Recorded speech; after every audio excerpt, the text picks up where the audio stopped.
Welcome to Volatility 411 for Equity Armor Investments. I am Joe Tigay here in this day 4 of the coronavirus scare, part 2, 2020. The market, of course, 3 days in a row had a 7.5% decline. Back-to-back 3% declines, pretty rare. We saw some really dramatic moves in the market, and we also saw some dramatic moves in the VIX. Of course, the VIX actually only went up to 23. However, maybe some people could say it could go a little bit higher.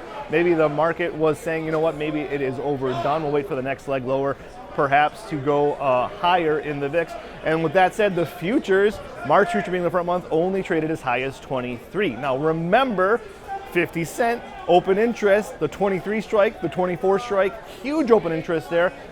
Sometimes you might see a little bit of a pinning action when you get that kind of open interest on those two strikes. That might be why the futures lag so much over the cash. Your traders of all products, that might be something you'd be watching out for. If we did get above that 24 strike, maybe the 25, you could see a snap up in the VIX future back closer to cash, especially as we get closer to expiration. The VIX future will trade closer to cash. That's something I'll be watching for next week if the sell-off is not over, if today's rally is just a bear market rally. Now, of course, today the market is giving the White House the benefit of the doubt. There's going to be a press conference tonight, or a statement tonight. Hopefully the market is hoping that there's going to be a calmer reaction to the coronavirus, some more concrete steps that's going to calm the market down, calm everybody down.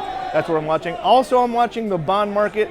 We want to see, we're looking at 10-year yields, which are lower than the rate of inflation. So that's very interesting. People are willing to literally lose money to put their money into safe haven. Also, of course, we got the S&P 500 dividend yield higher than that of the 30-year treasury. So maybe people are finally coming to their senses. I'd rather have the yield of the market than bonds.